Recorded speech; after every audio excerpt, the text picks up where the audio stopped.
धनबाद वासियों के लिए बड़ी खुशखबरी है। शहर को जल्द ही एक और मेडिकल कॉलेज मिलने जा रहा है। इसको लेकर तैयारी तेज कर दी गई है और सदर अस्पताल परिसर में जमीन चिन्हित करने का काम शुरू हो चुका है। पब्लिक प्राइवेट पार्टनरशिप यानी पीपीपी मोड पर बनने वाले इस मेडिकल कॉलेज पर करीब 400 करोड़ रुपए खर्च होंगे। अगर सब कुछ योजना के मुताबिक चला तो जल्द ही धनबाद के लोगों को बेहतर स्वास्थ्य सुविधाओं का लाभ मिलेगा। धनबाद में नए मेडिकल कॉलेज निर्माण की दिशा में अहम कदम उठाया गया है। सिविल सर्जन देखरेख में सदर अस्पताल परिसर में जमीन चिन्हित करने का काम जारी है। इस प्रोजेक्ट के लिए लगभग 5 एकड़ भूमि की आवश्यकता बताई जा रही है। यह परियोजना लंबे समय से जमीन के अभाव में अटकी हुई थी, लेकिन अब इसमें तेजी आई है। जरूरत पड़ने पर अस्पताल परिसर के बाहर भी जमीन अधिग्रहण किया जा सकता है। सदर अस्पताल में जमीन की मापी का कार्य पूरा हो चुका है और जल्द ही बाउंड्री वॉल निर्माण शुरू होने की संभावना है। RDD doctor Vijay Shankar civil surgeon कार्यालय पहुंच मेडिकल कॉलेज की जमीन चिन्हित करने और स्वास्थ्य व्यवस्था को सही करने का निर्देश धनबाद दौरा के दौरान दिया था। राज्य सरकार के निर्देश पर डीसी और एसएसपी के नेतृत्व में अधिकारियों की टीम ने अस्पताल परिसर का निरीक्षण भी किया। पुराने भवनों को हटाकर नए इंफ्रास्ट्रक्चर के निर्माण की तैयारी चल रही है। इस पूरे प्रोजेक्ट को राज्य सरकार डीएमएफटी और सीएसआर फंड की मदद से पूरा किया जाएगा। मेडिकल कॉलेज के निर्माण से न सिर्फ स्वास्थ्य सुविधा बेहतर होगी बल्कि स्थानीय स्तर पर रोजगार के अवसर भी बढ़ेंगे। वो सदर अस्पताल का जमीन आप जानते हैं बहुत टाइम से चिन्हित ही नहीं हो रखा था, वो भी आज हम लोग देखने जाएंगे। सदर अस्पताल का जमीन का चिन्हितीकरण अंचल ऑफिस से हो गया है। अब उसमें बाउंड्री भी चल रहा है। जैसे ही बाउंड्री कंप्लीट होगा इसका अपग्रेडेशन के लिए ऑलरेडी चिट्ठी आ गया है। लगभग 400 करोड़ की योजना पीपीपी मोड में सदर अस्पताल मेडिकल कॉलेज आने वाले समय में बनेगा, जो अपने आप में धनबाद के लिए बहुत बड़ी उपलब्धि है। और ये पूरा मामला ही अटका हुआ था जमीन और बाउंड्री को लेकर। वो जमीन पर अन्यत्र रहेगा? नहीं, इसी परिसर कुछ अतिक्रमण भी था उसमें, सब कुछ अभी 2-3 अतिक्रमण पीछे वाले जो हम लोग अभी देखने जा रहे हैं। कुछ तो था जो खाली हो गया, खटाल वगैरह था खाली हो गया। अंदर के क्वार्टर्स में कुछ कर्मी पुराने रह रहे थे, ऑब्वियसली उनको कभी बोला नहीं गया। अभी हम लोगों ने उन लोगों से रिक्वेस्ट किया है खाली करने के लिए, वो लोग तैयार भी हैं। धीरे धीरे वो भी खाली होगा तो वो सब ध्वस्त होगा तो जमीन बचेगी। कल 4 दीवारी भी सर उसका अभी काउंटिंग नहीं है। 10 एकड़ से ऊपर जमीन चाहिए।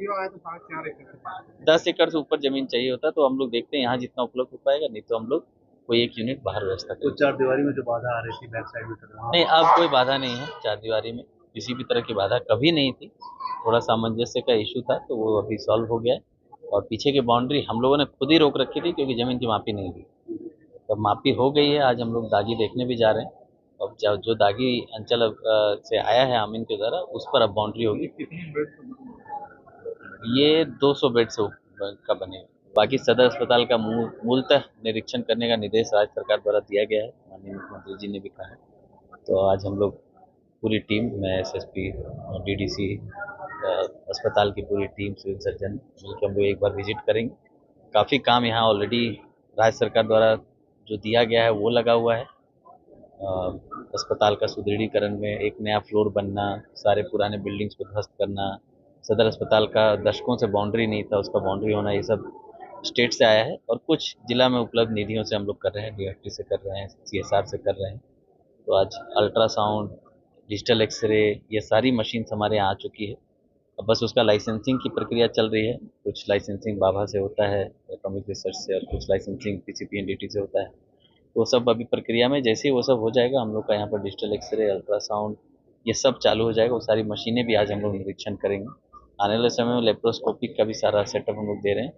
और निर्देश हुआ है कि मुख्यमंत्री कायाकल्प योजना के तहत सभी सदर अस्पताल में मॉड्यूलर ओटी बनाने का, तो वो भी आज हम लोग देखेंगे कि किस में बनना है। एक नहीं, कोशिश करेंगे 2 मॉड्यूलर ओटी बने।